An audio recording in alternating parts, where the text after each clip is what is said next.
This episode of the podcast has been brought to you by Sweet Cheetah Publicity.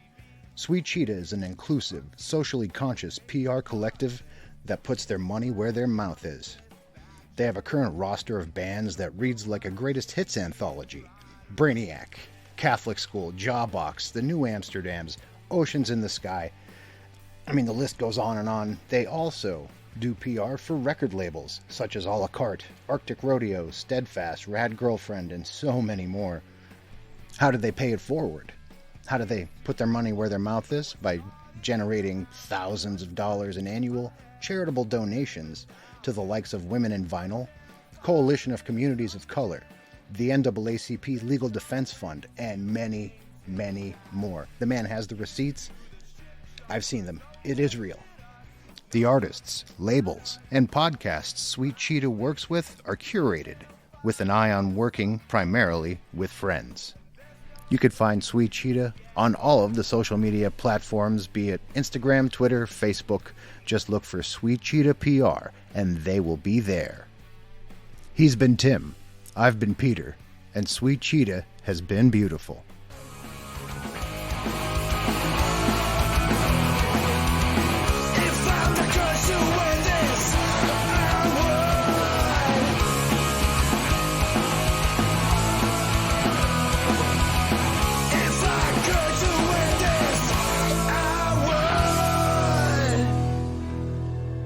Hello, everyone, and welcome to another edition of the Book of Very, Very Bad Things podcast. I'm your host, Peter, and I am still here. We've been accepting, happily, donations via PayPal and Venmo. If anyone is interested in supporting the podcast in a monetary way, just head on over to our Instagram or Facebook, and you can follow the links to either, if you so choose.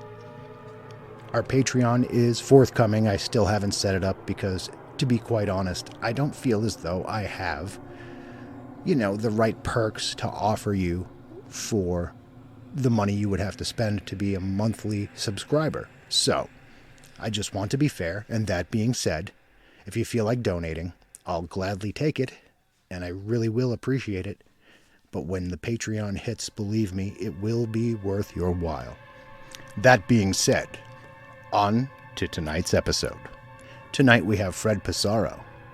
Fred started out promoting hardcore shows, punk shows, moving into journalism, moving into working for the likes of Vice and Noisy, Revolver Magazine. Fred has such a rich history in the written word concerning music. And tonight he really extols the virtues of what it is he loves about music, about the culture surrounding it, about journalism, and about the great Cream magazine. He has helped resurrect it. He is the VP of content. He brings us a little bit into that world, kind of lifts the curtain, casts a little bit of light into those shadows, and lets us see what the working parts are, allowing us a rare glimpse at the rebirth of a rock and roll juggernaut. It is truly the coolest rock magazine that had ever existed. I remember the original. My father collected it. I read it. I purchased a few copies before it all kind of went away. But Cream is back, and it's bigger, it's bolder, it's more collectible, it's just made of a stronger stuff. With that being said, I give to you Fred Pissarro on the Book of Very, Very Bad Things podcast. For a backdrop? Sure, you got a Black Flag set list there, I see. Yeah, absolutely. Teenage Fan Club. There's nothing bad to be said about any of it. Yeah, this is one of my favorite pieces. Actually, it's a Subway poster for Killing Joke. Oh, yeah, it's Jazz Coleman. Yeah, the king of all weirdos. I love him. I think it's 3 feet by 5 feet. It's massive. I miss those old Subway posters. Yeah, I actually collect them, which is funny. But yeah, You but must, you yeah, must have a place to put them because I certainly do not. well, it's funny because I used to collect a lot of records, and I don't know, that space got so crowded, so I started collecting posters, and now posters are becoming a thing, which is hilarious. You know, like even like 2 years ago, before COVID, I was just like, oh man, I want to own every Oasis poster ever. And so I bought all of the promos, and I got them all for like $3 or something obnoxious, you know. Sure. Now they're going for like 50, 60. I'm like, oh, I guess I know I'm going to pay for my kids' college, you know. Listen, I'm already selling off 7 inches for my kids' wants and needs as it stands because I always bought in triplet and quadruplicate some of, Yeah. especially that old Revelation stuff. when Oh, it first cool. hit, you know. Cool. Yeah. But I guess where I'd like to start anyway, is I'd always kind of heard your name kicked around. Chaka from Burn and Orange Nine Yeah. would mention you now and again. Like a lot of people, you'd be in their orbits. Mhm. The first I remember seeing articles you were involved with and stuff, but the first thing that had really kind of stuck you in my mind was that noisy NOLA documentary. Oh, cool. Yeah. And you know, I was in a band that played with Acid Bath, so I Oh know my God. I know Dax pretty well. Yeah. And Yeah. you know that I thought that documentary or Yeah. it really rang true for the way those guys kind of approach music. It's very organic and very like small town scene kind of Yeah. vibe, you know. What was Yeah. that like kind of infiltrating that? Well, I mean, it was actually really kind of easy. And I don't know. I got a pretty funny story I'll tell about Phil in a minute. But it was actually, you know, those guys were really welcoming, and like I've known a few of them just like peripherally over the years, like and just, you know, I've met them in like different kind of scenarios. So I have an interesting background in the sense that like um when I was younger, I was like, I want to work in music, right? I don't know what that is. I have no idea. So I was like, nah, you know what? I'm gonna book shows, see where that goes. I'm gonna write, see where that goes. I'm gonna take photos, see where that goes. And then one by one, they each started to fall off, you know. And yeah, it became like it became something that it was like because I knew one thing, because I'd done one thing, I was able to parlay that into another thing, which is good. But then after a while, I was just kind of like realized that photos were something that I love to do, but I love to do it for me. And I don't know, it was like it was a very inspiring thing for me. And like I don't know if, like I was saying, like in my apartment, I have a lot of crap on the walls, and a lot of it's like either my photos or photos of people that photos by people that have inspired me over the years. And so that, you know, like basically I know I'm taking a long way here. So I met those guys, and we talked about doing something, and it was really easy. It was really welcoming, and we did it with my friend Jimmy Hubbard. Jimmy Hubbard's amazing. Jimmy's at Revolver now. Jimmy is one of the great photographers of our time. And we did it with my friend Jake Boyle. Jake Boyle's like a local, like he's like a metal savant in a lot of ways. I love that guy. He's a savage. But yeah, and he's great. And so it was kind of like a really good team of just like all of us together. But it was really easy, and I don't know, I enjoyed myself. But I don't know. Oh, and I mentioned a Phil story. It's really funny. So I had met Phil before. And I worked in metal for many years. So a lot of those guys I'd come across over the years. But But the first time I met Phil was a very funny, specific story. Do you remember those Scion Rock Fests? Yeah. Oh, yeah. Very well. Very Yeah. well. Yeah. So I remember I went to Tampa for one, and I was actually working for Scion at the time, right? Like they wanted me to do these videos. I don't know if you've seen the videos that Scion has had on YouTube. So a lot of those, like several of those, are me behind the camera asking the questions, right? And I always remember, this is really funny. I always remember walking into the room and seeing Down. Down was sitting in chairs, right? And I got there before them, but they settled into the room before me. Mhm. You know, because I was in another room doing something else, production-wise. I can't remember what it was. But I remember walking in, and I had a shirt for that UK band, Witchfinder General. Yeah, of course. Yeah. And so I remember I walked in, I had the shirt on, and Phil looked at me, and then I said, "Hey guys, I'm Fred. I'm going to be interviewing you guys today." And he goes, and then Phil looked at me like this, and he goes, "What you know about Witchfinder General, Mr. Toyota Man?" I was like, "Whoa, coming in hot. All right, I like it." I was like, "Well, Death Penalty, that's my record," and like yada yada. I don't know. I just spun off a couple things, and then all of a sudden he's like, "All right," and then we went into it. So I guess I had passed his as the the meme people say, name 3 songs test. Yeah. You win, Toyota Man. Good work, Mr. Toyota Man. I once saw Phil freak out on a bunch of friends of mine at a signing when Pantera was on tour opening for Skid Row. Sick. And, we were a bunch of hardcore kids going to see Pantera open for Skid Row. Mm-hmm. And a bunch of smart-ass hardcore kids at that. And 2 of my older friends said something to the effect of, "Hey, Phil, don't you feel a little, silly and hair metal opening up for Sebastian Bach?" And he, yeah, "Sebastian Bach could kick all your little asses right here, right now." I don't doubt it. That guy's scrappy.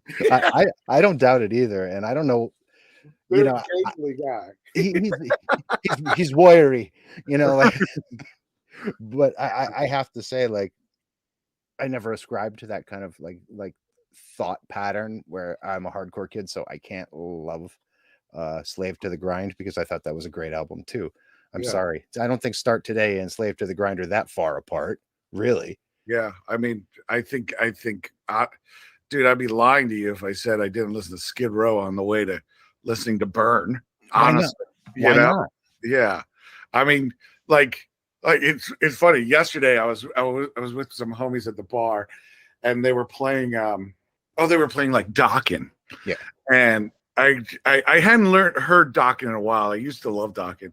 And I started singing the words. I didn't realize I still remember the words, and I was like, dude, I know all these words. And they're like, "Fred, how do you remember all this stuff?" And I was like, "I don't know. I feel like I'm some kind of Manchurian Candidate or something." I just started I was just spinning off. I was like, "Where is this coming from?" This worthless knowledge, but whatever. Anyway. It's like there's a Pavlovian response to, good rock. Yeah. Guess. You know what I mean? I still remember lyrics, all that crazy stuff. And I do remember that almost every other Dokken song had something to do with dreams, or like In My Dreams, Dream Warriors. There's always at least 5 or 6 dream songs per album. Yeah. Yeah, there was definitely, and I think that's a cool thing about them, is they were always they were a hair metal band by definition, but there was something harder and more sinister about them. I think that's probably why I liked them.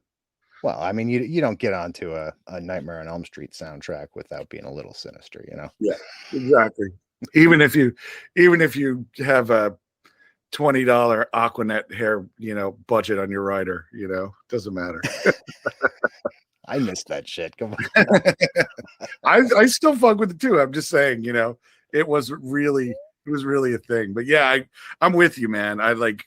Dude, I grew up listening to like hard rock and stuff. My dad was hella into like Deep Purple and Nazareth and Sabbath and all that, and so that's at the core of my being. Pink Floyd and all that. So by the time I was like old enough to figure out that stuff, I was already way into hair metal because that was pop at the time. Sure. Yeah. So anyways, you couldn't escape that back then. Yeah. But that, then eventually you start working in music. And at that time, it's more along the lines of stuff like this. Yeah. Right. You're booking shows in DC, right? No, I did a lot of them. I did shows all over, but most of New York was where I really kind of dug in. And it was really a selfish reason, honestly. It's because I was really into a lot of bands and like I couldn't fucking get them. I couldn't see them, unless I brought them here myself. Yeah. So I started doing that a lot. And it wasn't exactly good on my budget there for a while, but it's definitely very formative for me. Oh, so I had a question. Peter, were you in Mouth of the Architect? No, I was not. I just know. I know I'm from the Pennsylvania area. I just know dudes from Mouth of the Architect. Okay. I must have read something wrong. That's who you talked to last week or whatever.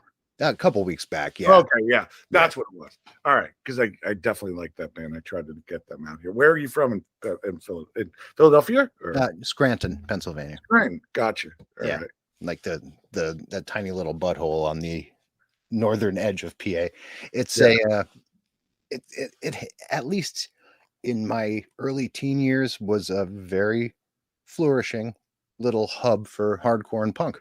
Oh, dude, I'm gonna say full stop. One of my favorite hardcore bands is from that area, Wilkes-Barre, Cold World. I love Cold World. They're my homies. I mean, I grew up with those guys. Yeah, Cold World's amazing. War Hungry's amazing. Mm-hmm. There's a lot of sick shit from there, and like obviously like Arthur became such a all-star, and that Summerlands record's out today. That thing slaps. It's so good. But yeah, I don't know. Like, yeah, it's funny, you were talking about New Orleans. I mean, it's funny because I think like, a place like Wilkes-Barre, I think because you're not getting the same thing as New York, you almost have to be open-minded. And I think because of that makes creative music. You know what I'm saying? Mm-hmm. Whereas easy to like, and no diss to New York hardcore, because I love New York hardcore, but like, in New York hardcore, it's very easy to just like fall into a rhythm because there's so many people that like it that it's like, it's, as opposed to somewhere like Wilkes-Barre where you got to find your own way, Yeah. So, and we all of us were in different style bands. And I think that still kind of like holds true today. The only band from this area that I really kind of despise is that Breaking Benjamin band, but yeah, that's a whole other conversation. Yeah, that's a whole other bag of beans.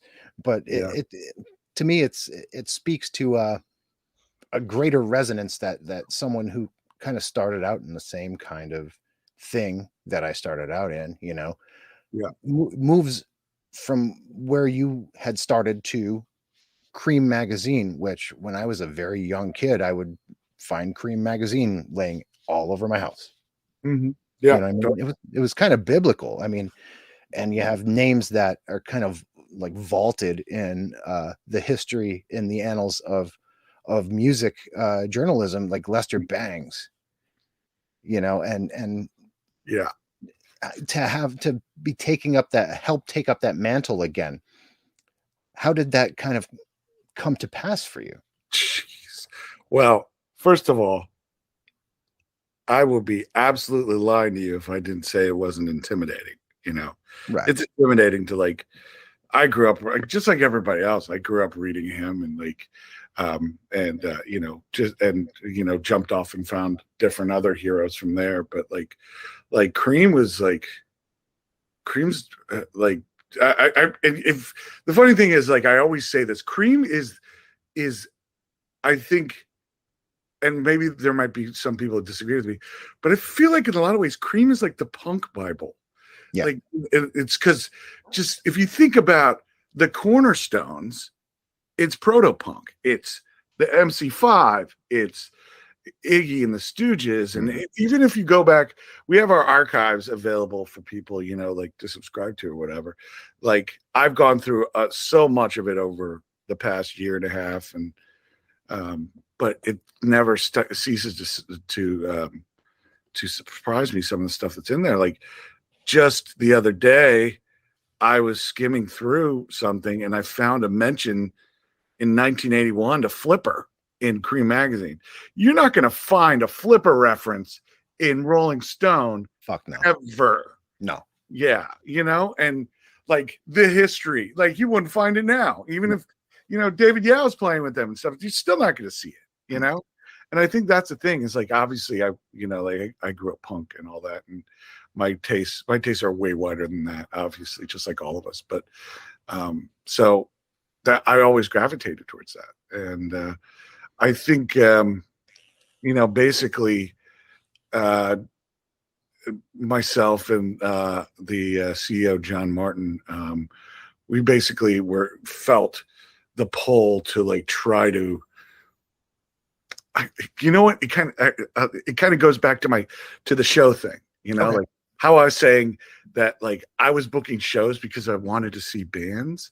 Like John Martin and I wanted to do some kind of like rock thing. And it was, like focused on that.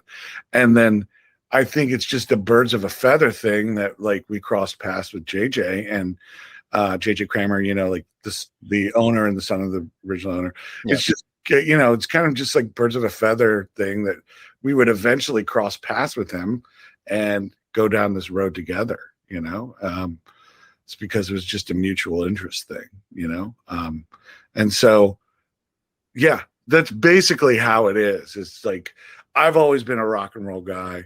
John's always been a rock and roll guy. JJ, it's like steeped. He's like basically dipped in history, for crying out loud. Yeah. So like, yeah, obviously that's the short of it. But yeah, I mean, there's a lot of stupid shit that I could tell you about LinkedIn messages and all that crap, but I'll save that. I'll save that for the Forbes podcast. There's something boring like that. All right. So how about that? It's beautiful, but listen, what I find kind of fascinating about it is your title alone. That it could mean so much. But basically what it boils down to is you're the one who's really curating, if I'm not mistaken. That's the way I take it. Yes and no. I do bring a lot of things at the table. I think that, there's Dave Carney brings a lot of things to the table. He's an executive editor, and Maria Sherman brings some things to the table, and Grace Scott brings some things to the table. And then I have a lot, and Zachary Lopez, who is like, he's our sixth man in the deep bench. He brings a lot of things to the table. I think you're only as good as you're only as good as your team, and we have a good team who's very smart. And like, there are times when, like, I've made like tough decisions, or like, somebody else has made tough decisions. But at the end of the day, I definitely not. The curation is a amalgamation of shared influence, essentially. And it's that, but it's also, we should all have those those bands on our arm that say they would say WWCD. What would Cream do? You know? Yeah. So yeah, but I think the great irony there is I think like what Cream would do is probably what we would do anyway. Yeah. So, but yeah, anyways, that's kind of it. And obviously I neglected to shout out Jan, who is OG and has definitely played a major role in this, and she's brought things to the table. So yeah, I don't want to take credit for anything. It's definitely a mix of influence and all that. But so what I kind of think of in my mind, like as what your job is, what I summon to mind, it kind of almost feels like having watched that Cream documentary, where it is kind of like it's functioning, the gears are turning, but it's also kind of like bedlam because you have a whole bunch of creatives pinned together in one area. So there's going to be a madness to it, not like Heart of Darkness madness, but you know, like, yeah, I have not eaten any of my coworkers. No, you're not Kurtz, but you know, I'm getting an impression that there is a sort of free association happening there. There's a lot of room for people to be their own freaky selves. I think that's an important thing. I think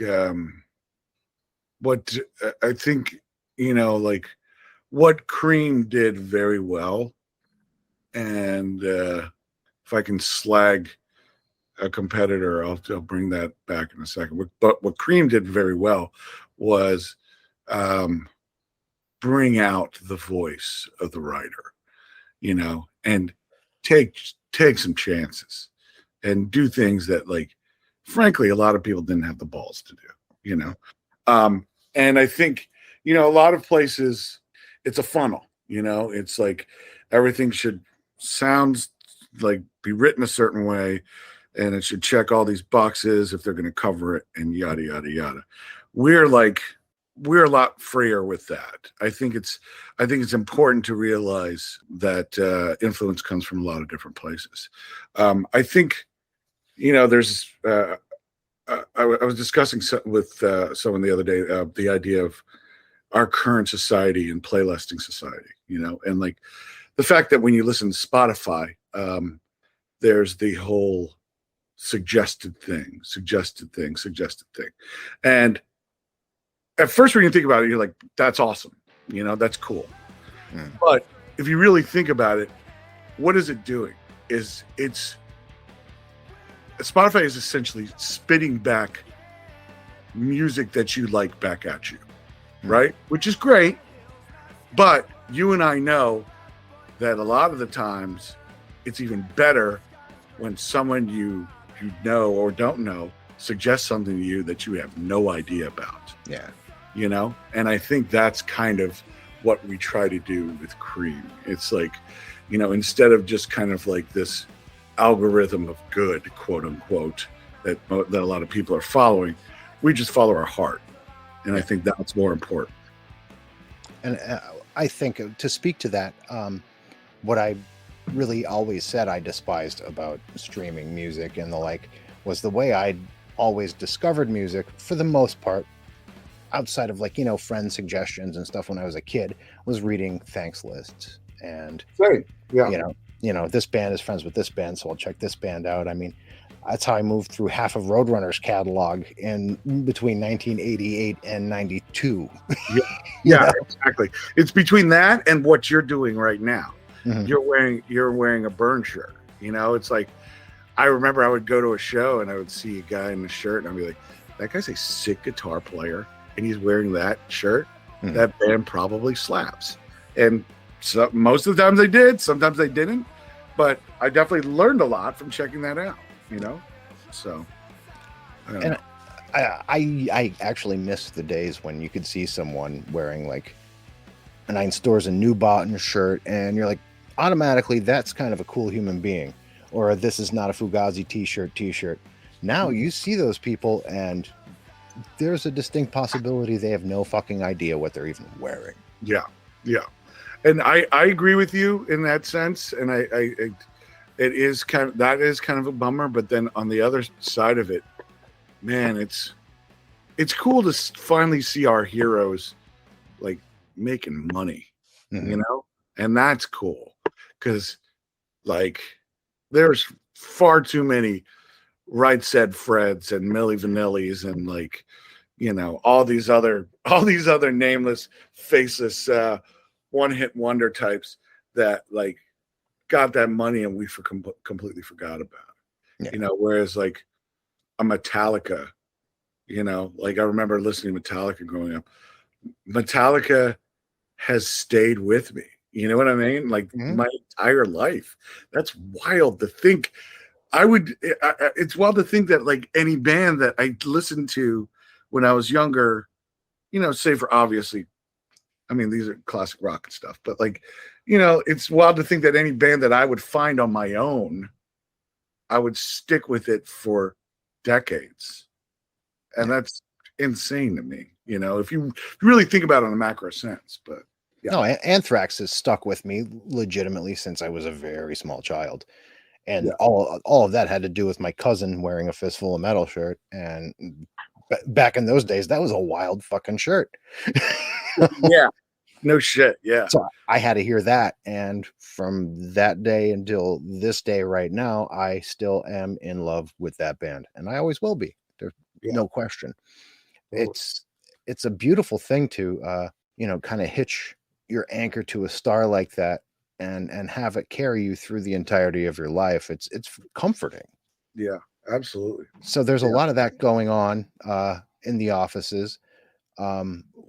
What else is kind of like the general vibe there, though? What's the day-to-day like for you guys trying to take something that was a staple for so long and then just as a victim of circumstances fell away, and now you're bringing it back, and not only bringing it back but with a reinvigorated mission statement? What is it like to do that? How does it feel Yeah, to do? yeah. What's that journey like? How is that? It's fucking heavy. Yeah, I mean, straight up, yeah. it makes me feel like it's not just, like I've not that I've ever half-assed anything in my life, but like, I'm working for myself, and I've and I'm working for my reputation. This is like I'm working for somebody. I'm like working for like I can't let other people down that don't even exist anymore. Do you know what I'm saying? Yeah, you're carrying a legacy. Yeah. And in some, I'll be honest with you, in some ways that sucks because it's just like, it's like, it just adds this layer of, it's a layer of pressure and all that kind of stuff, which I thrive under pressure personally, it's, but it is daunting to think about something like that. And it's humbling, you know. Um, I don't take it lightly. So, yeah, I don't know. It's a weird thing because like I'm not working for myself. I mean, myself in the sense that like, I obviously I'm working for the company, but like I'm not working just for my own progression and within the company or whatever it is. It's like I'm not a religious man, but I have a higher authority, I guess. Sure. Sure. Yeah. I find that's kind of fascinating to me that that you are kind of carrying those ghosts. And I only have one format to this show in all reality, in the form of one question that I ask everyone. And it's probably going to mean something completely different to you now in light of all this. And that question is and always will be, what is it that terrifies you on an existential level? So I guess I already know the answer to that question without ever having to have asked it. Well, I think the answer actually, to be completely honest with you, if you want me to answer that, Yeah. it's that, but it's macro. It's like what terrifies me is not is not failure. It's because failure is part of the game of anything. Failure is learning. But, not being able to pick myself up after failure. That's what terrifies me the most. Because I feel like I've gained so much over the years, not just with my successes, but like with a lot of times where I just face planted, Yeah. And I think that's important. So yeah, if you ask me what it is, it's like if I was to fail and not be able to pick myself up.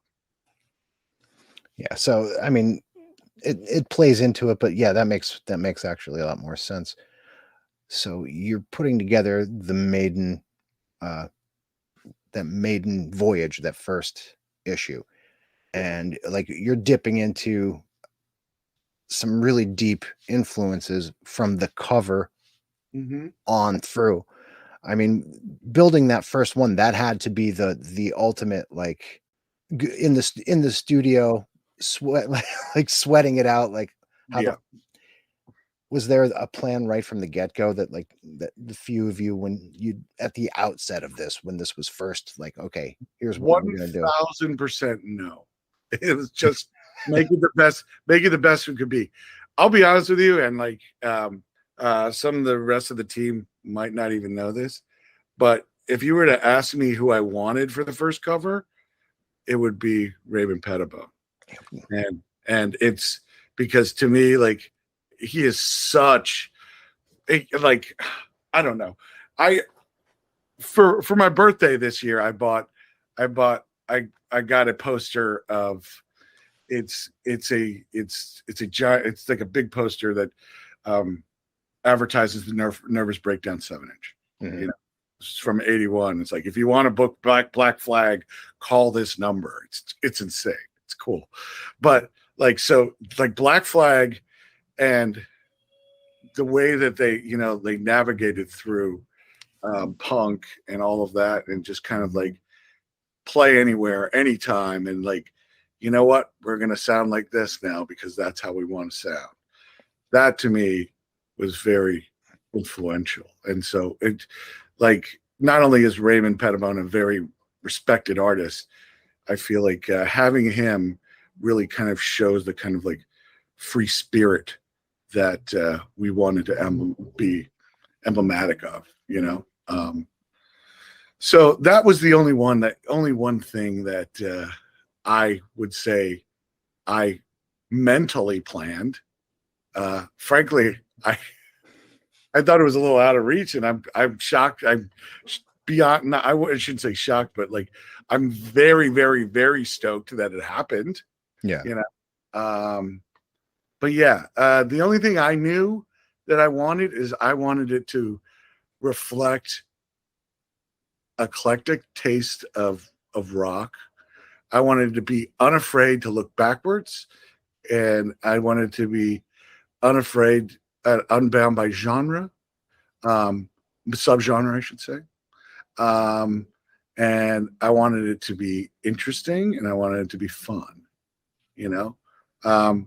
like that's really it. I wanted it to be the best step forward, and I wanted it to be something that didn't exist and be the best version of that. And I hope that we accomplished that. I think that because it doesn't exist anymore. What you guys have successfully done is re-implemented a form. Mm-hmm. I mean, there are decent print magazines out there right now, certainly, but they are very much catered toward, Decibel, which I know Albert, like, I love Albert, but that's a metal magazine.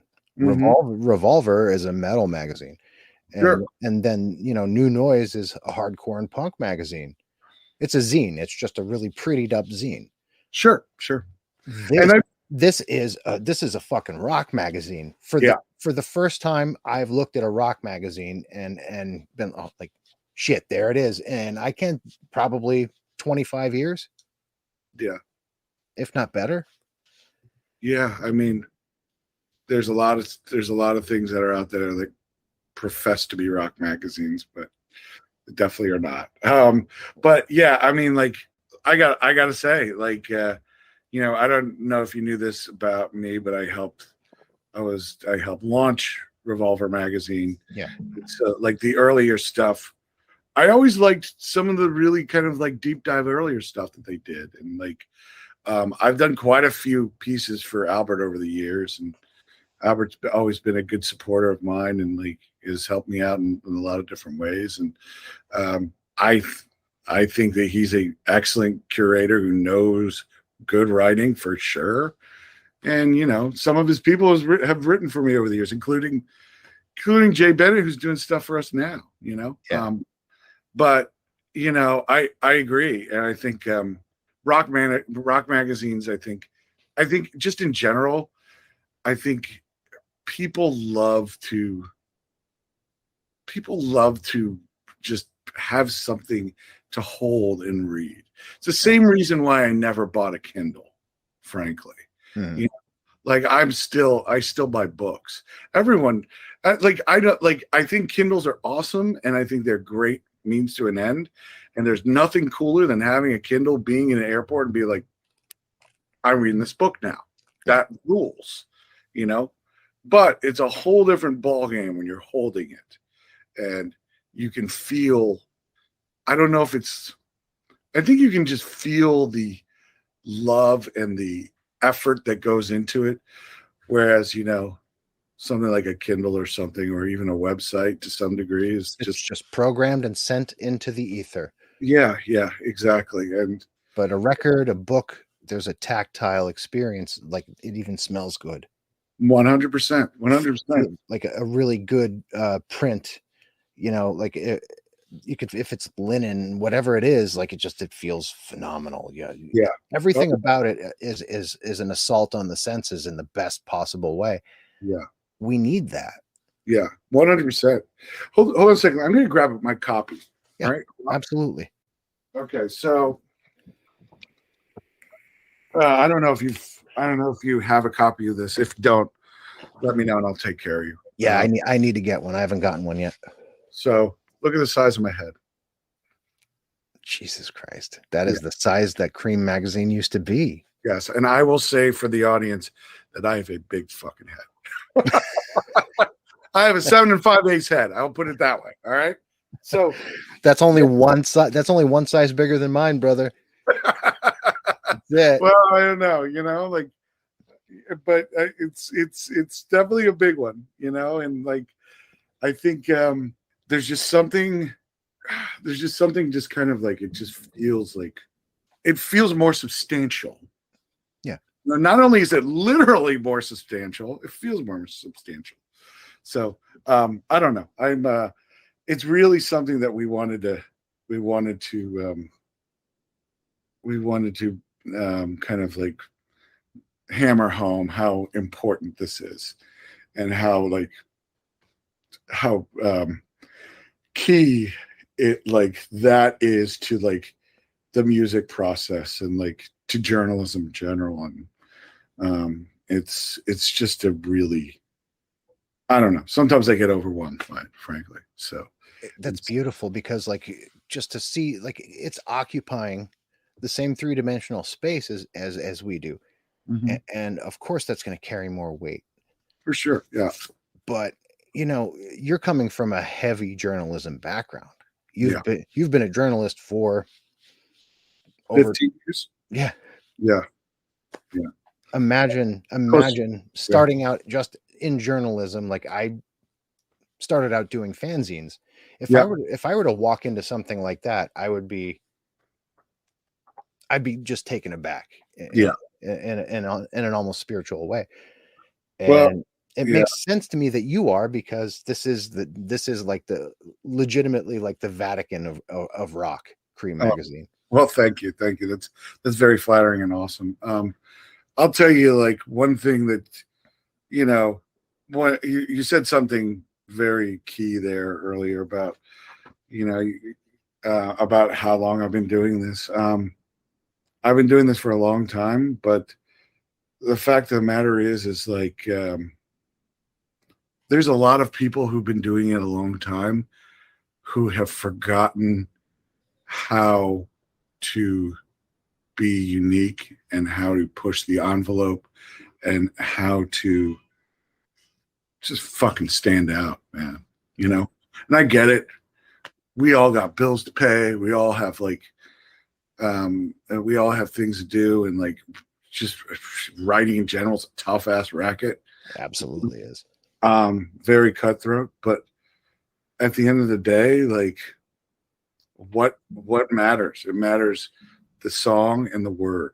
Like if you're not telling the truth about how good a song is, then you're cheating your audience. And at the end of the day, no one wants to read that. Yeah. So they maybe they'll read your little blurb, and maybe it'll be great for the 6 to 12 hours that it's out there, but it disappears immediately, you know. But we wanted Cream to be how do I say this? There's a magazine that I loved that came out in the early 2000s, and it's back again. It's called Wax Poetics magazine. It's big fan of that magazine. Yeah. It's definitely it's completely different than us, but it's definitely more on the jazz and soul and funk side for other people who don't know it. But I always remember when it first came out, I bought a copy, and I was like, first things first, I was like, whoa, it's sick that there is a genre dive like this. It's so well curated and well written. And I remember I bought a copy and I read it to death. And then my birthday was soon after that.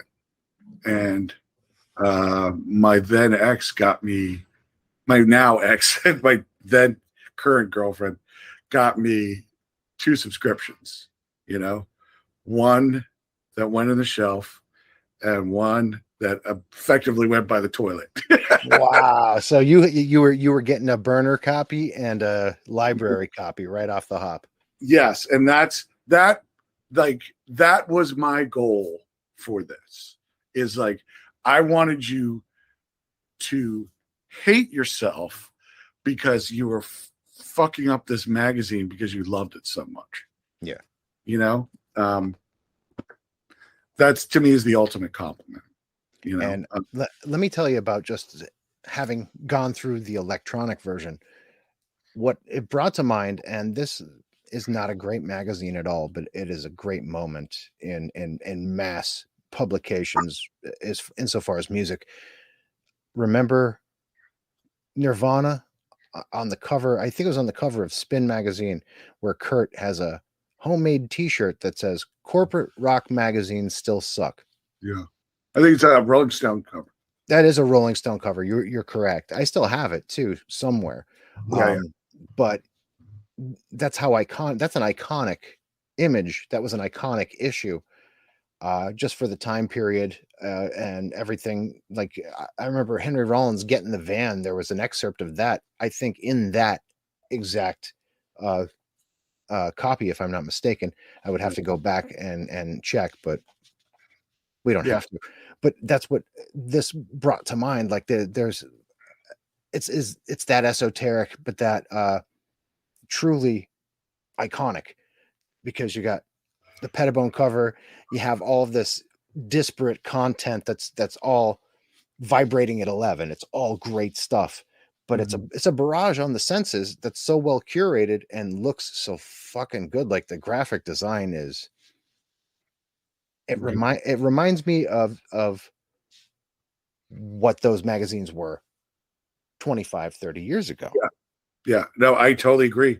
And shout out to Matt Shane. Matt Shane did this. Matt is a fucking genius. I think the great thing about this is, you know, it feels and looks modern, but it also feels and looks very retro at the same time. Yeah. So like it's definitely nodding to the past, but it doesn't feel like a retread, you know? It just looks cool. I think anybody that had nothing to do with Cream would be proud to have this kind of design in here. Oh, sure. Yeah. So, and Matt. So shout out Matt Shane, total monster. You know, he's we're very fortunate to have him work with us on this. It seems like people are really gravitating towards this too. It to me, from my vantage point, everything I hear about this is just massively positive. Yeah. And the documentary helped because that happened like right before, pretty much, correct? Yep. And go ahead. That reignited the fire, I think.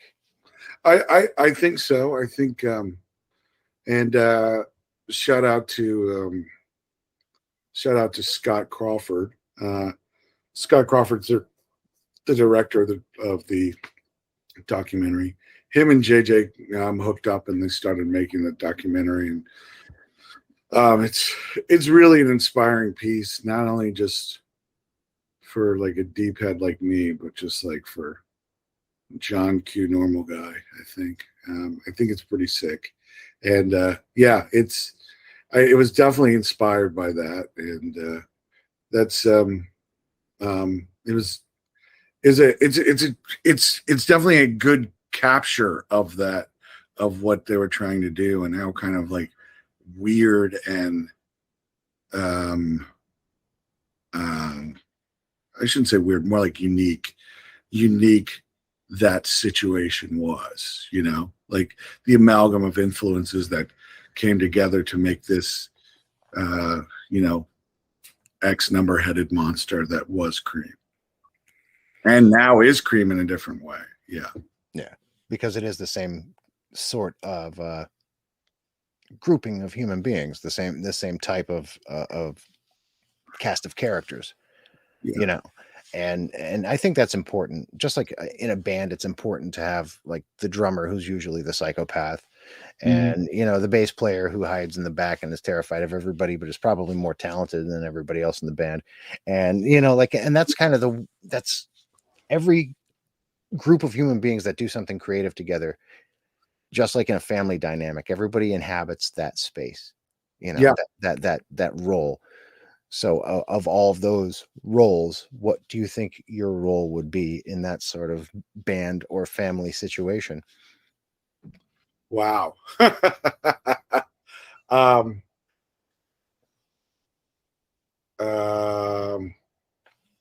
hard to say. I'm going to say, because of my job, like what I was telling you, my job is about, I want to say negotiator, because it's usually people bring ideas to us, and then we push them in a different way, and then they push back, and then it becomes this thing that we're happy with, essentially. So I'm going to go with a negotiator. You're the oldest brother, then. Yeah, sure. Yeah. That's the oldest brother situation. You negotiate between the parents and all the younger siblings, or the guitar player of the band. Yeah, I go with that. Yeah, negotiator. I'd say so. So how are you guys going to approach the next magazine? Because we've already. It's funny because we already, like, by the time this magazine came out, like most of issue 2 is done. We've already like, the train keeps moving. So how do we approach it? With taking what we've learned with number 1 and making it better, making it more fun, making it weirder, taking more chances, talking about cooler bands, talking about weirder bands, talking about weirder situations. I say this with like total impartiality. The pieces that I have for issue 2, when I found out I got this one piece, I was actually I was blown away that we got this piece that I got. And it's really exciting.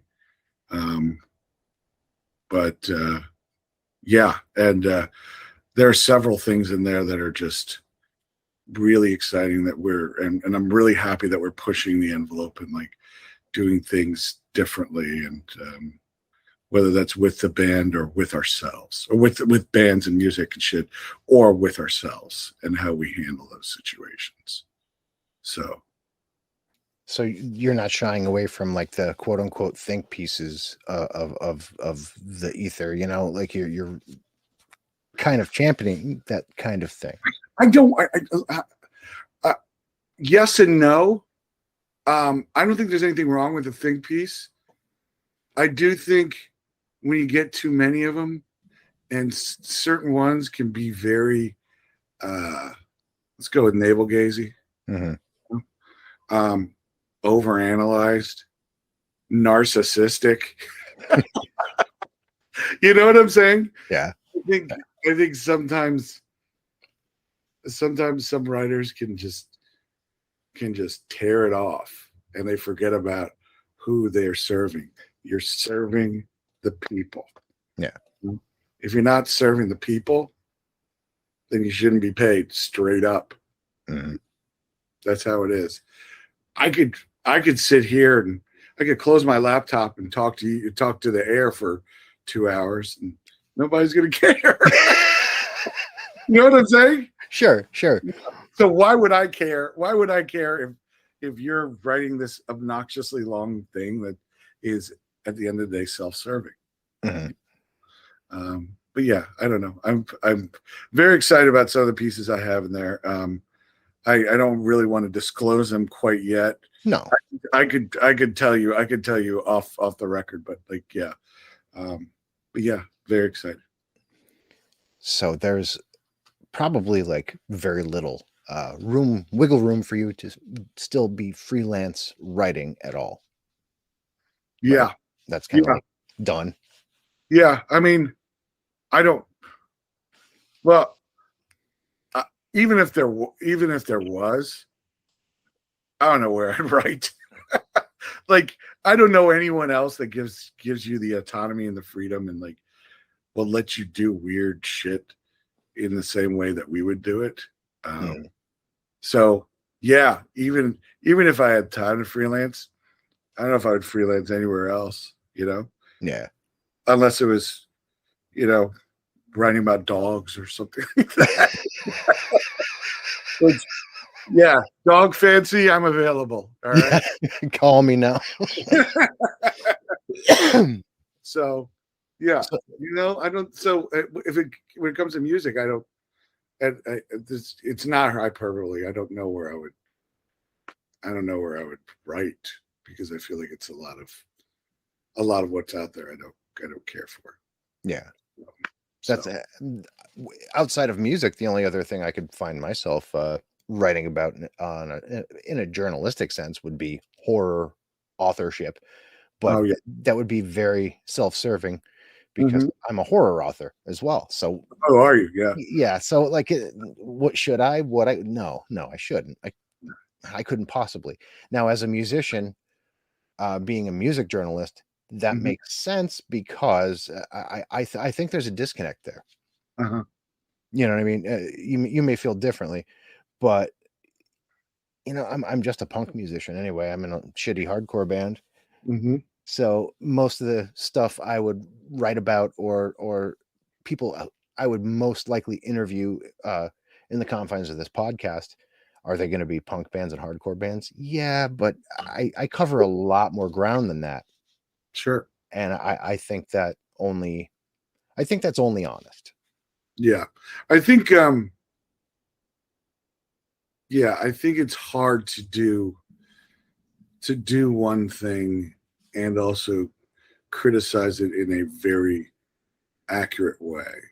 I mean, you know, it's I mean, like, if I've done music in the past and stuff, so I know what goes into it.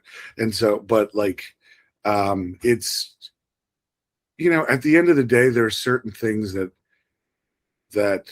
are just not my core competency. Like, I'm not good at juggling. You know what I'm saying?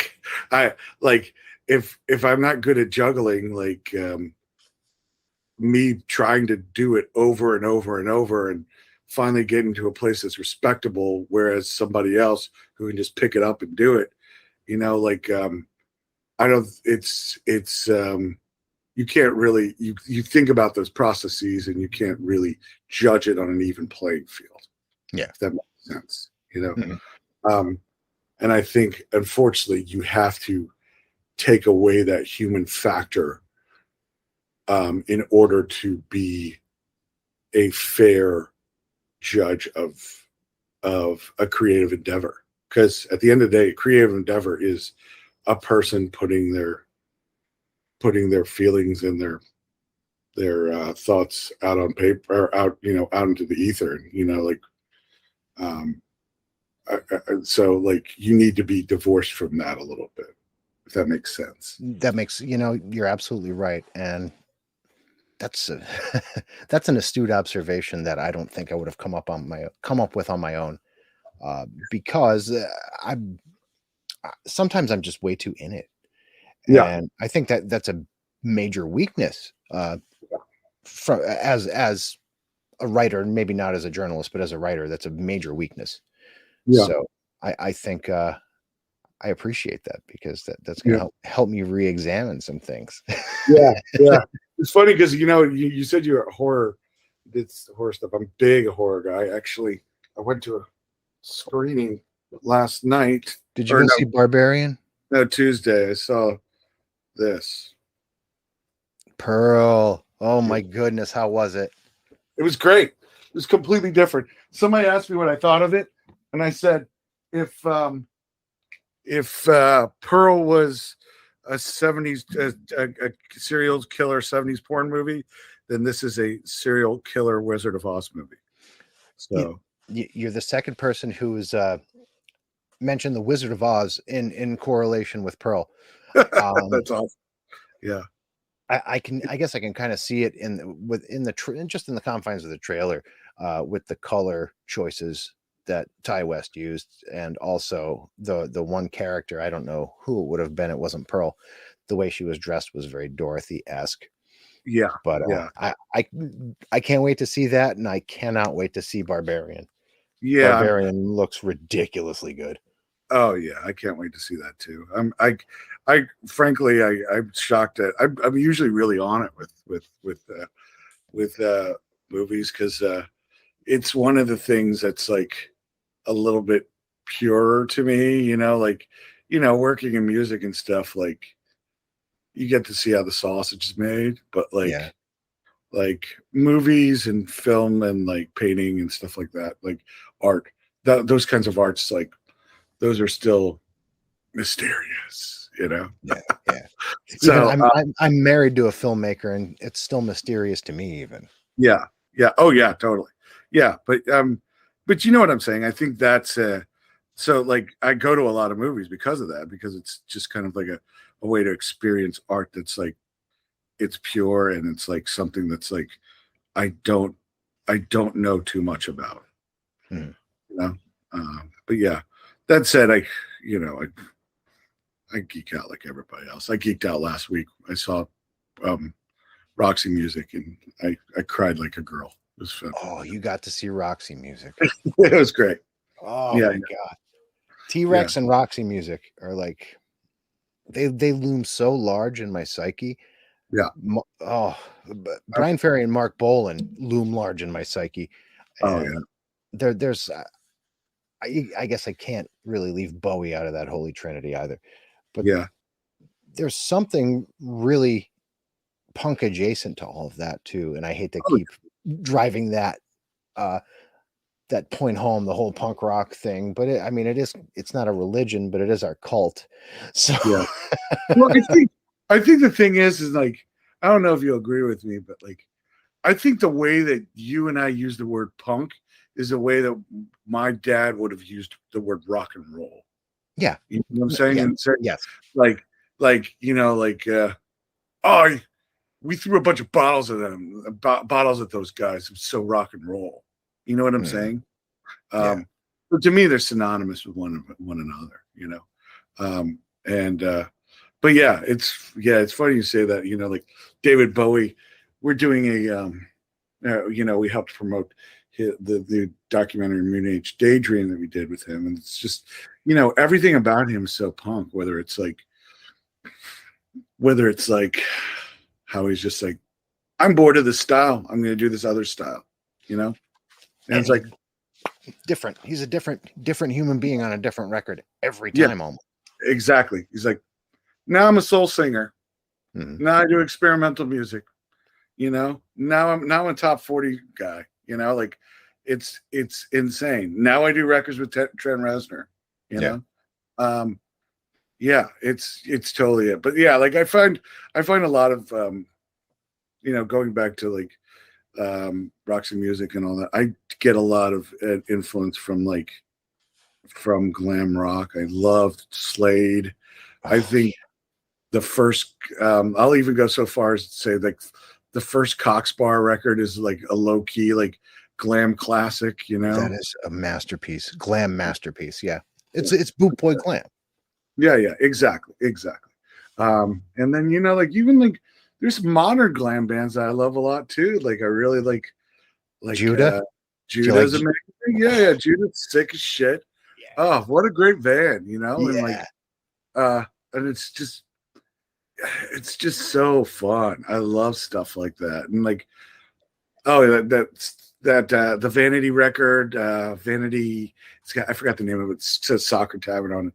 Classic, like kind of like newer, like boot boy glam stuff. I love that stuff. You know, it's so hard to write something like that or like good power pop.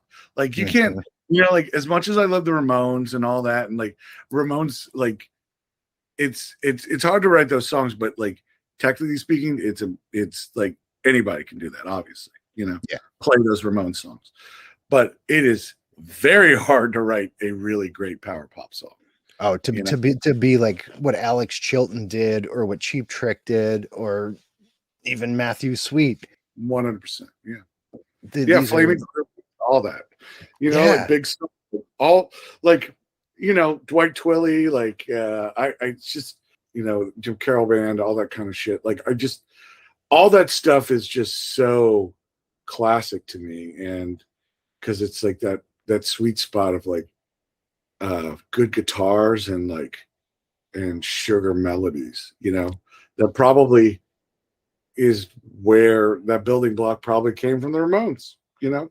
Yeah, and to tell you the truth, you take a little bit of that Ramones and a little bit of the Beach Boys, and you meld it together, and you're kind of getting power pop. You're getting these well-wrought melodies that are, you know, the harmonies are just pitch perfect and bulletproof, and the perfect jangle of guitar, and, you know, the just well-placed bridge, verse, chorus, verse, like it sounds so simple, but it's actually so difficult to achieve. 100%. And when it's done right, it's the greatest thing in the world. And like for instance, one of my favorite modern, I would say two of my favorite modern, like kind of power poppy kind of guys are like I really love Jeff Burke and Mark Ryan, like the kind of the Marked Men and like Radioactivity, Bind Spiders, High Tension Wires, all that kind of shit. It's just awesome.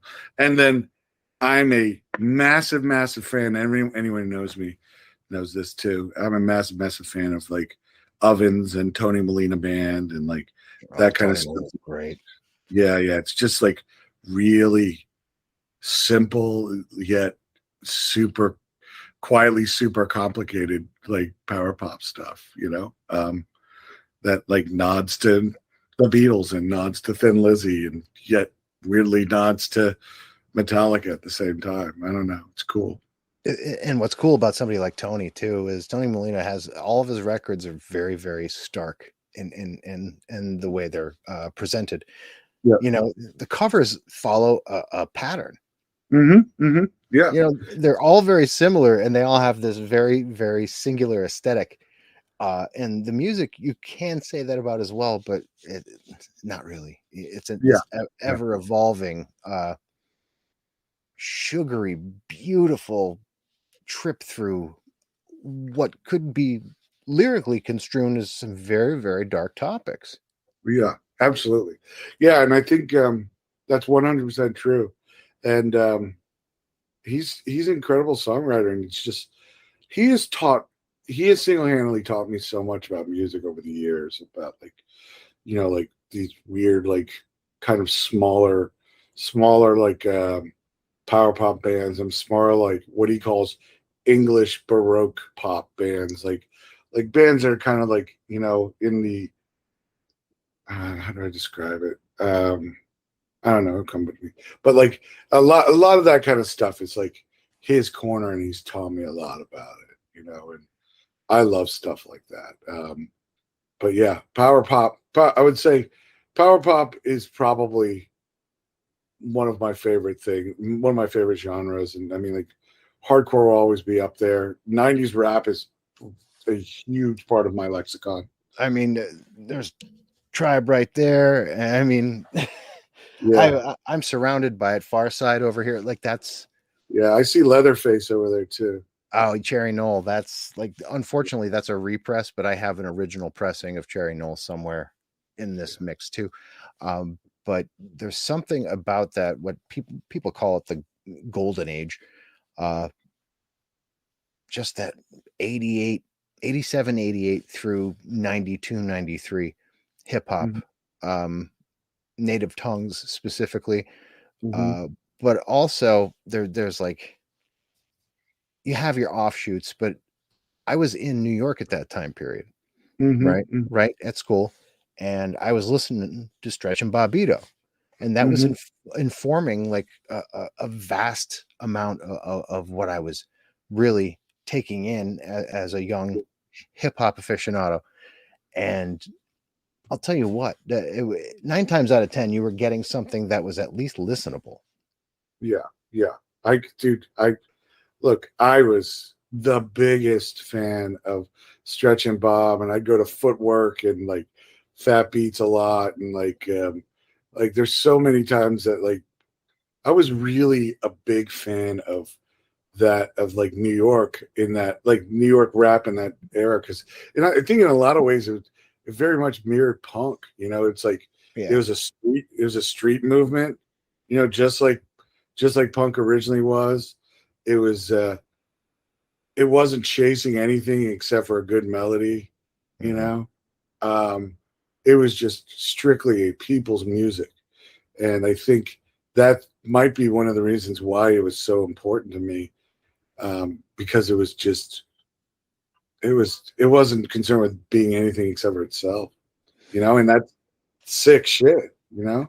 Can I share with you the album that made the most sense to me and Absolutely. Absolutely. Classic. Yeah. I have had more copies of this record.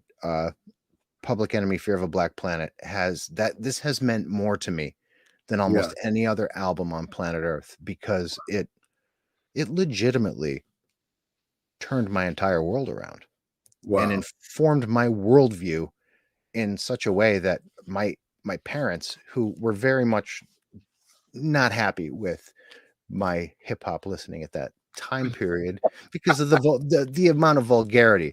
I mean, they went through my cassettes looking for NWA and things of that ilk, but they left behind Carcass and you know, Anal Cunt. Yeah. It's, you know, it's funny. It's like my parents went through my tapes too, and it's funny because they found the 2 Live Crew tape, but they didn't know about Life Is Too Short, and they didn't know about the first Ghetto Boys, which to me are fucking way dirtier than that. Listen, that first Ghetto Boys is what my brother-in-law lovingly refers to as his first cuss tape. Amazing. Yeah. You know what I mean? And yeah, totally. Yeah. So vulgar. Wow. If I was to pick my favorite hip hop record. That's a tough one. I think that's a really tough one. It would have to be something like like maybe Stakes is High or Yeah, that's a good Hard to Earn or shit. I don't know. I'd have to look at my vinyl. well. My vinyl right here. I could pull something out. I have. Want me to pull some up? Yeah, pull some out, man. Hold on a second. Yeah, I don't know. I don't really have. Yeah, I don't really have any hip hop in there. That like I kind of sold a lot of them because I used to be like a DJ. I got rid of a lot of it then, but I just pulled out 3 very important records to me. I can show you if you want. Absolutely. This guy, Iron Age. Damn. The Sleeping Eye. This is the OG press on their label. Fucking important record to me. Oh yeah. Yeah, important record to hardcore. The GOAT. I love this record. Yeah. And then to me, this is my favorite modern metal record of all time. So this is watch this shit. Watch this shit. I got a first press. Oh yeah. Look at that, baby. Yeah. Dude, guess what? Not only do I have a first press, I'm about to wow you. I not only have first press, this is the artist press. Oh, yeah. Damn. There's only 100 of those in existence. They've had their problems. Scott Kelly really fucked up, but their Neurosis, I've never shied away from this. They're my all-time favorite band. Steve Von Till's been on the show. Yeah. I got Noah Landis is supposed to come on at some point. Yeah. They are such an important band from way back when they were a D-beat crust punk band. Sure. You know what I mean? On Lookout Records, and their evolution into, I guess, what you could construe as modern metal. It's probably more post-rock. Every step they've made, flawless. Yeah. Also, Anti-Cimex. Yeah. That is a band that defied expectations at every turn. Yeah. Great band. Yeah, absolutely. And Wolfpack's a good band too. And like Killer I loved too. Like it's just to me like, and you know, whether it's like the Raked Ass stuff and like, or like it's all brutal in different ways and all good. And I'm a big fan, but those are the ones I had like right in front of me. But yeah, I don't know. The Iron Age one means a lot to me now, just because of like, you know, the passing of Wade and Riley, who I knew. So yeah, but that record to me stands like it's a landmark. And when like hardcore changed again, like in the 2010s, you know, I feel like it made this whole turn. And now I don't think hardcore now in 2022 is even, I think it's less of a genre and more of a like style, like in a sense, like, yeah, you know, like this rapper's hardcore or this indie band is hardcore, you know. Mm-hmm. Turnstile, they're great. They still call themselves hardcore. This new record, as much as I love it, there's a hardcore song or two on it. It's not a hardcore record. It's a Turnstile record, and it's a rock record. It's an alt rock record. Yeah, and a fucking really good one at that. Absolutely. Yeah, I mean, I think, but yeah, I feel like bands like Iron Age were like crucial to that kind of like changeover, and Cold World, honestly, you know. But yeah, I don't know. I think those bands mean a lot to me, and like hardcore's, you know, as I get older and older, I'm always going to be interested in it. It's always going to play a role in like how I live my life and how what I listen to and stuff. And it's a young people's music, so in a lot of ways I'll be divorced from it. But there's some stuff that like will never go away from me for that.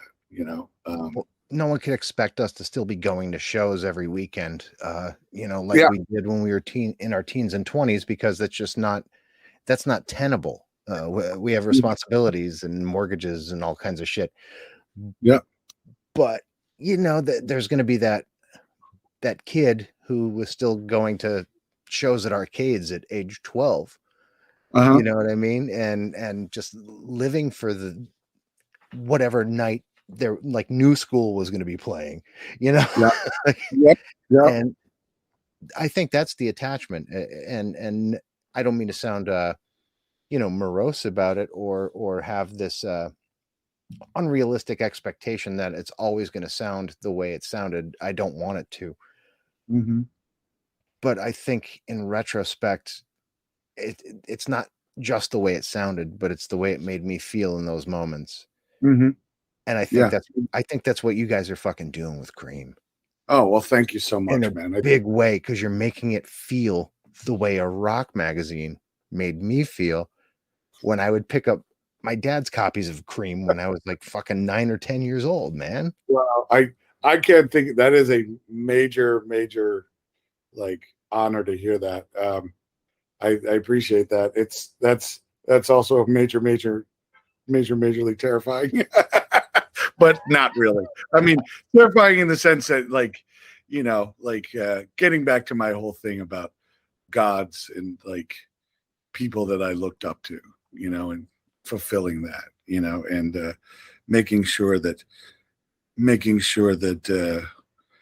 what we're asking for, like we're not stupid. What we're asking for people is a really weird thing. We're saying it's 2022, buy this paper thing that's about music, about a music like rock and roll. I think if you were to look on that from an asinine, like look at that from a macro point of view, you'd say, wow, that's completely asinine and crazy. But I think what makes it worth it is the love and care and attention to detail. And that's the only place that we can prove to people that it is worth it. So anyways, yeah. And in my opinion, now is the perfect time for it, because we have examples of magazines that had left us and left a hole in the place where they used to be, and they're coming back, like Fangoria, and Fangoria. Fangoria's coming back? Really? I didn't know that. You seriously? Yeah, no, dude, I haven't been like, I've been in my foxhole working on this shit, honestly. Give me 1 second. I want to show you something. All right, cool. So Fango used to be like, it was thinner. It was still full color, but this is almost like case wrapped. It's a much thicker binding. The cover is very dense. This is from when the film Midsommar had come out. Yeah, so they've got to be. This is their third year back. Oh, and wow. I had no idea, honestly. Like, I used to love that magazine when I was younger. Oh my god! I mean, and you're paying what, $20? About $20 a piece, and it's worth every penny, because you still get the same quality pictures, articles. Some of the luminaries of the genre are involved in writing pieces for it.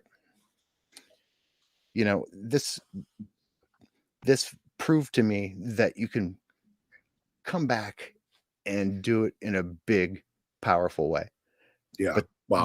This happens once a quarter. Wow. Yeah. We're doing once a quarter too, and take a look at that too. We're doing the same kind of thing. Yeah, but to me, that looks like it's about 3 times as thick. Yeah. It's 140 pages, I think. Yeah, that's about 3 times as thick. Yeah. So you Yeah. guys are really, really packing it full. And you're doing the whole you can subscribe, like it comes Mhm, to you quarterly. mhm. How's that been going? Has that been really blowing up? It's been the response has been insanely good, and I I'll tell you, like, I I've been blown away by like hearing people like talk this up. Everyone from like, I mean, so many artists. Um, like, I'm kind of blanking on a bunch of them. I've spoken with a bunch of artists who were all impressed with it. Ones that had nothing to do with the first issue, and in addition, like, I don't know. I feel like I'm getting on Twitter. People are just banging my Twitter over and over, or banging my Instagram over and over and over. And I don't know. We got like a Mark Maron gave us a shout out the other day, which is wild. Oh, that's Um, awesome.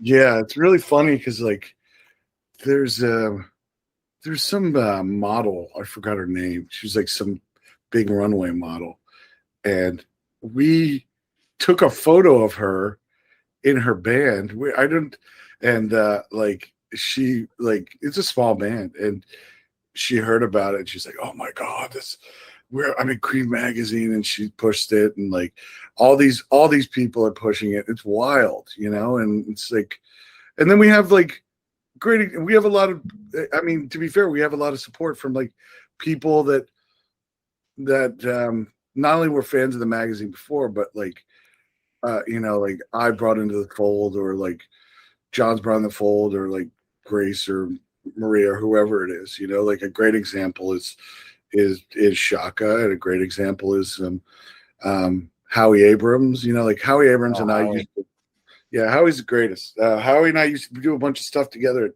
at Noisy, and like when I, you know, when I made that first few calls, you know, he was in the first day. You know, that's how he's a man. I mean, he knows his shit. He's funny as hell. Um, just just fucking solid guy. You know. Yeah.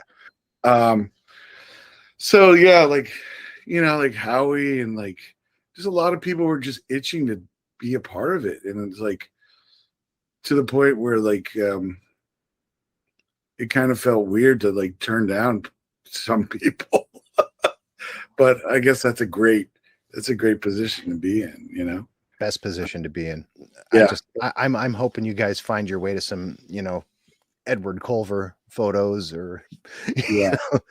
BJ Pappas photos, things of that nature, because Yeah. it seems like it's the perfect venue for it. Yeah. And we definitely I would not count that out for sure. Um Definitely big fans of those guys. And then like even, you know, big fans of like everyone from Martine from Crudos to um like you know, like even like why am I blanking on his name? I was talking about him the other day, but um the photographer from England who did like all the early Iron Maiden and Metallica, and Oh God, I know who you mean. Yeah. yeah, anyways, whatever. I'll put it in the show notes. Yeah, exactly. So you know, like we just want to highlight as many of these people as possible, because not only are they crucial, they're crucial to the rock and roll story, you know.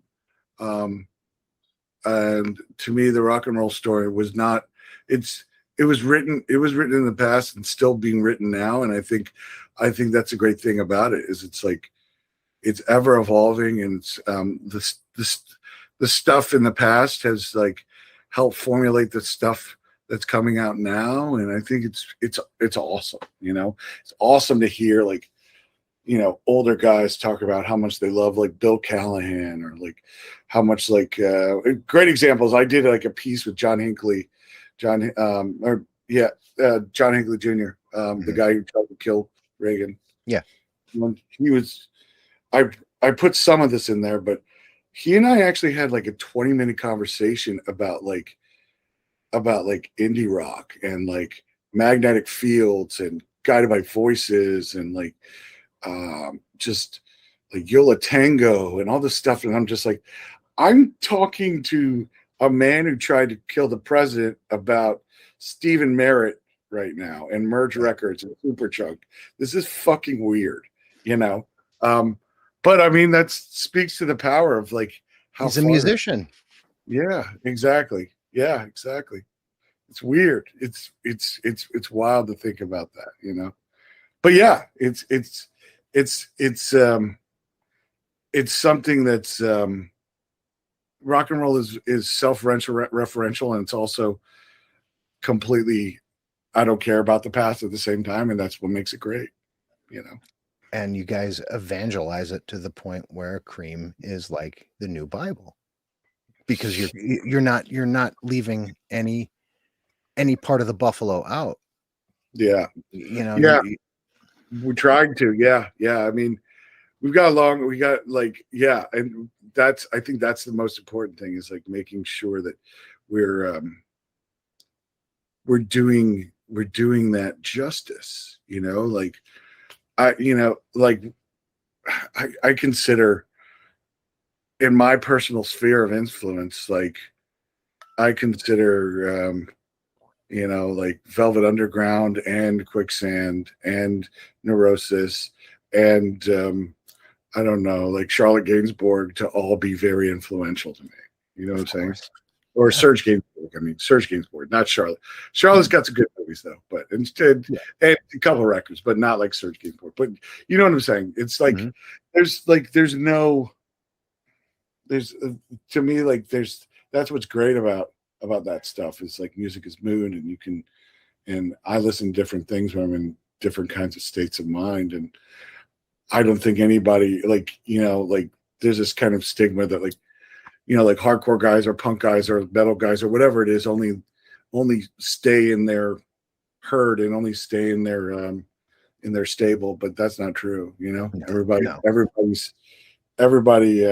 if they're a real music fan, they're always going to step outside of that. And I think that's what separates a lot of people. I think that's what separates the real music fan from the Fairweather Friends, you know? Yeah. I mean, you find people just like me listening to Fela Kuti and Link Ray and, you know, Zam Rock. Yeah, 100%. Yeah, exactly. And I've gone with some of my friends from like hardcore shows to go see like Mdu Mokhtar, you know, or like, and that's what a real head is, you know, like, not that I'm calling myself a real head, but like, you know what I'm saying? That's what a music fan is, you know? But yeah, anyways, whatever, I digress. But yeah, it's, I think, we're just trying to do it the same justice that I feel like it's what it's meant to me over the years. As simple as I can put it. And I think that's going to be like my byline for this episode. You guys are legitimately, in my opinion, evangelizing the church of rock and roll. Yeah. Well, thank you. Yeah. We want to evangelize it. But we also want to point out the cracks in the foundation. Because when you point out the cracks in the foundation, then you can make the whole structure stronger. Yeah. You know? Yeah. It's you know, it's funny. We've had this conversation at work a bunch about, you know, like about like being friends with musicians and stuff like that. But I've kind of subscribed to this theory in the sense that, like, I feel like music is my best friend. Okay. And when it's my best friend, I'm going to, if music is good and they're my best friend, I'm going to scream to the top of the mountains and further about how much I love it. But if it's betraying me, or it's not like giving it its all or something like that, or it's somehow like not what it should be, then just like any other good friend, you're going to take them over, put your arm around their shoulder and be like, hey man, we can do a little better. I love you. We've had so many good years together, and I know you can do better. And I think that's a good summation of how much we love music. That's the only honest way, I think, to love music, is to throw the money changers out of the temple, as it were. 100%, my friend. Absolutely. All right, brother. So listen, if you were to leave us with any kind of mission statement for, what your next move is here, kind of let the people know, because you're in the papacy of the new church of rock and roll. Well, hopefully I'm in one of those, those mobiles that's bulletproof all the way around, Yeah, as long as you have the nice dome hat, I'm down. I see it on you, Fred. I thought I showed you the size of my dome earlier. All right. The Vatican makes that shit. Now, come on. Yeah, go ahead. So what would okay, so you asked me what I would say about the future? Yeah, the future of what you're doing, what your mission is to bring the masses back to the Church of Rock. I think, wow, how do I say this?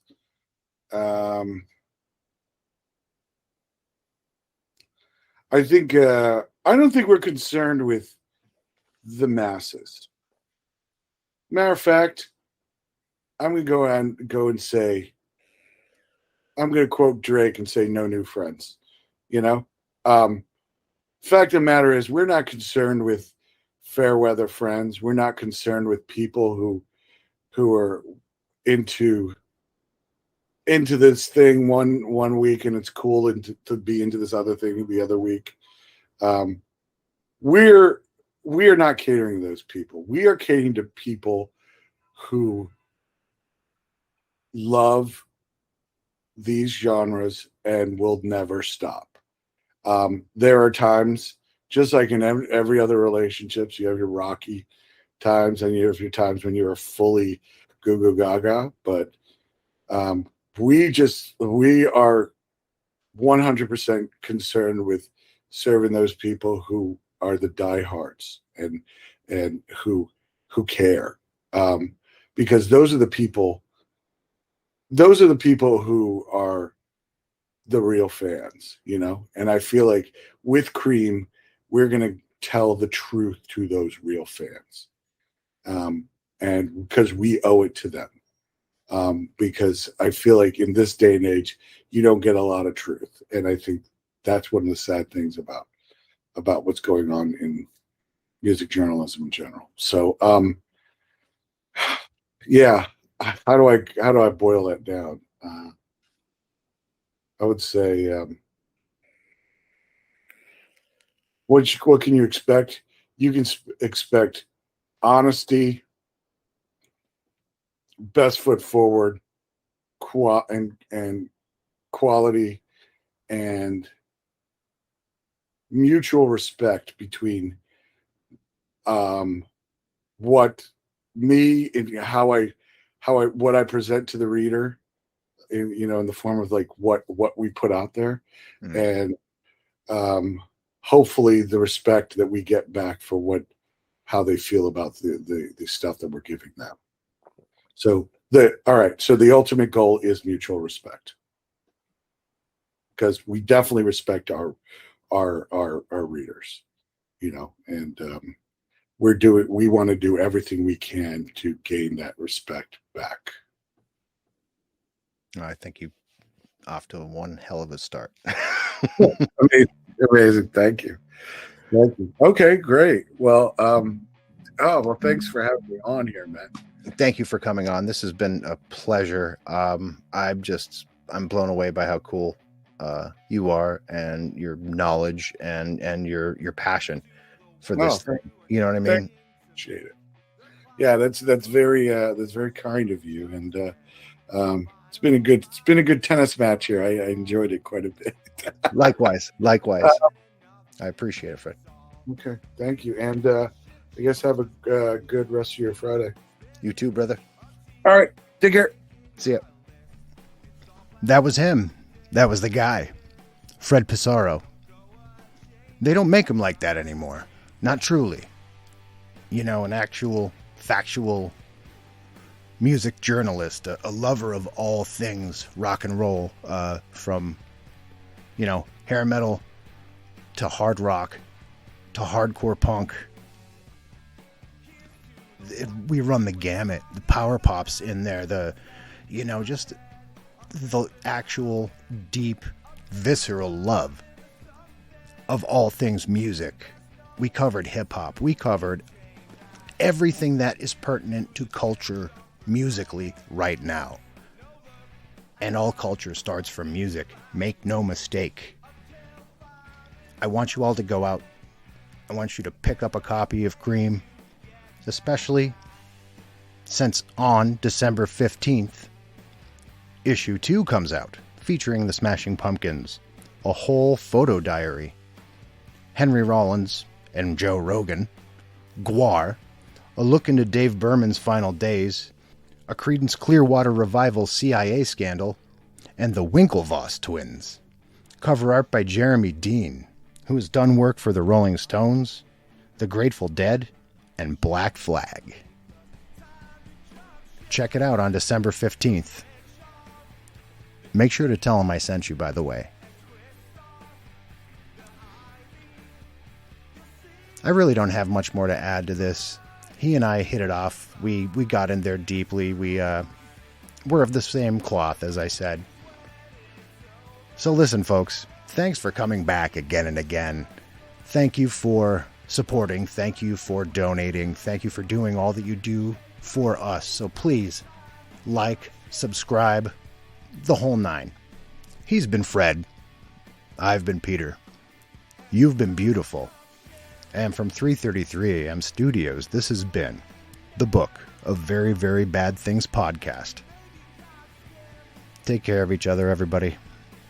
I'll see you soon.